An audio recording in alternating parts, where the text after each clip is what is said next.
வழக்கமாக நம்ம அவுட்டர் இயரில் தான் இந்த வேக்ஸ் ஃபார்ம் ஆகும். இந்த வேக்ஸ் எதுக்காக ஃபார்ம் ஆகுது அப்படின்னா, லேசாக ஈரமாக இருக்க ஸ்டேஜில் ஈஸியாக வந்துடும் காட்டன் வச்சு டிப் பண்ணும்போது. சாதாரண சர்ஜிக்கல் காட்டன்லேயே இதை நம்ம ரிமூவ் பண்ணிட்டோம்னா இவ்வளோ டம்ப் ஆகி அதை நம்ம கஷ்டம்.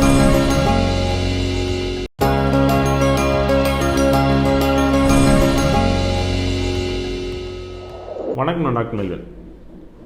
இன்றைக்கி நம்ம காதில் எப்படி வேக்ஸ் ஃபார்ம் ஆகுது, அதை எப்படி ஹாஸ்பிட்டலில் ரிமூவ் பண்ணுறாங்க, நம்ம சித்தாவில் அதை எப்படி ரிமூவ் பண்ணுறோம், வீட்டில் நீங்கள் எப்படி அதை ரிமூவ் பண்ணலாம், இந்த மாதிரி வேக்ஸ் ஃபார்ம் ஆகாமல் நம்ம எப்படி தடுக்கலாம் அப்படிங்கிறத இந்த வீடியோவில் பார்ப்போம். வழக்கமாக நம்ம அவுட்டர் இயரில் தான் இந்த வேக்ஸ் ஃபார்ம் ஆகும். இந்த வேக்ஸ் எதுக்காக ஃபார்ம் ஆகுது அப்படின்னா, நம்ம குளிரில் போனாலோ இல்லை டஸ்ட் ஏரியாவில் போனாலோ இந்த டஸ்ட்டுனால காதில் எதுவும் இன்ஃபெக்ஷன் ஆகக்கூடாது, உள்ளே எதுவும் போயிடக்கூடாது அப்படிங்கிறதுக்காக உள்ள ஒரு ப்ரொடெக்டிவ் மெக்கானிசம் தான். இந்த வேக்ஸை நம்ம முதல்ல லேசாக ஃபார்ம் ஆகும்போது காலில் ஒரு சின்ன இச்சிங் வரும்.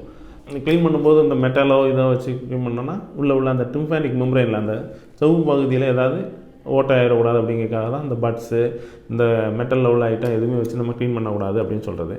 சரி, இதை கொஞ்ச நாளாக நம்ம க்ளீன் பண்ணல அப்படின்னு ஒரு காதில் ஒரு டிஸ்டர்பன்ஸ் இருக்குது அப்படின்னு ஃபீல் பண்ணிட்டோன்னா நீங்கள் ஒரு ஹாஸ்பிட்டல் போகிறீங்க, ஒரு ENT டாக்டரை கன்சல்ட் பண்ணுறீங்க அப்படின்னா அவங்க பார்த்துட்டு ஃபோட்டோஸ்க்கு நம்ம பார்க்கும்போது தெரியும் வேக்ஸ் ரொம்ப இருக்குது அப்படின்னா அவருக்கு சில எக்யூப்மெண்ட்லாம் வச்சுருக்காங்க. அதில் தண்ணியெல்லாம் ரொம்ப ஃபோர்ஸ் ஆகிடுச்சு, அதை க்ளீன் பண்ணி காதை க்ளீன் பண்ணி விடுவாங்க. இப்போது இதே இது நம்ம சித்தா சைடில் வந்தீங்க அப்படின்னா, என்கிட்ட ஒரு பேஷண்ட் வந்தாங்க, டாக்டர் ரொம்ப நாளாக அந்த காதில் ரொம்ப டிஸ்டர்பன்ஸ் இருக்குது, எதுவுமே கேட்ட மாதிரி தெரியல, வலிக்குது சில நேரங்களில், ஒரு இறைச்சல்லாம் கொடுக்குது அப்படின்னு.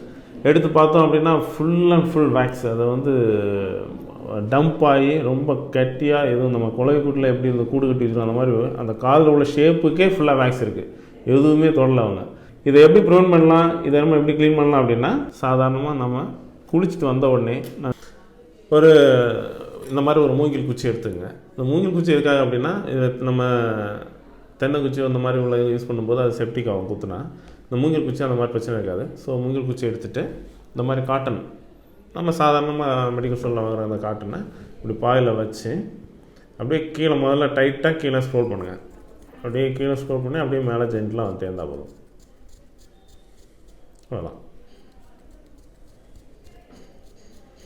இதில் என்ன அப்படின்னா, இப்போ நீங்கள் இப்படி சுற்றி வச்சுருக்கீங்கன்னா, நம்ம இந்த இவ்வளோ இடம் காட்டன் தான் இருக்கணும். இவ்வளோ இடம் காட்டன், இவ்வளோ இடம் நம்ம குச்சியில் ஸ்டிக் ஆகிருக்கு. இப்போ இது நீங்கள் குளிச்சுட்டு வந்த உடனே லேசஸ் சைட்லேயோ இல்லை அவுட்டர் லிங்கில் அப்படி க்ளீன் பண்ணிங்கன்னா எதுலேயுமே குத்தாது, வெறும் காட்டன் தான் அதில் போய் சுற்றிட்டு வரும். லேசாக சுற்றிட்டு அப்படி க்ளீன் பண்ணி எடுத்துங்க. இந்த மாதிரி குழந்தைகளுக்கு இந்த மாதிரி யாருக்குனாலும் அதை க்ளீன் பண்ணிவிட்டு ஜஸ்ட்டு காட்டனை தூர போட்டுடலாம். இப்படி லெங்க்த்தாக நம்ம சுற்றுறதுனால உள்ளே போய் எதுவும் சிக்காது. அப்படி இருந்தாலும் நம்ம காட்டனை எடுத்துக்கலாம். கீழே மட்டும் கொஞ்சம் டைட்டாக ஸ்க்ரோல் பண்ணிவிட்டு அப்படி மேலே பண்ணிங்கன்னா அந்த பிரச்சனை இருக்காது. இது ஒரு சிம்பிள் மெத்தட். இந்த மாதிரி பண்ணும்போது நமக்கு இயர் வேக்ஸு க்ளீன் பண்ண மாதிரி இருக்கும், ஓவராக டம்பாக அதனால் இன்ஃபெக்ஷன் வராது, எந்த பிரச்சனையும் இருக்காது. என்ன சொன்னால், ஒன்ஸ் அந்த வேக்ஸ் ஃபுல்லாக ஃபார்ம் ஆகிடுச்சு, நம்ம எதுவுமே அந்த இதில் வெளியே பார்த்தாலே தெரியுது ஒரு டார்க்காக ஒரு சப்ஸ்டன்ஸு அப்படின்னா நம்ம செல்ஃபாக அதை ரிமூவ் பண்ண முடியாது. நாங்கள் கண்டிப்பாக ஒரு ப்ரொஃபஷனலாக இருக்கவங்ககிட்ட நம்ம போய் அதை க்ளீன் பண்ணுறது தான் நல்லது. நம்ம சைனஸ் பிரச்சனையோ இல்லை நர்சலில் பிளாக் இருக்கவங்க, பாலிஸ் இருக்கவங்களுக்கு இந்த காதில் உள்ள அந்த வேக்ஸ் ஃபார்மேஷன் கொஞ்சம் கூடுதலாக இருக்கும். அப்படி ஏதாவது இருந்ததுன்னா கண்டிப்பாக நீங்கள் D.V.M.S சித்த மருத்துவமனை அணுகலாம்.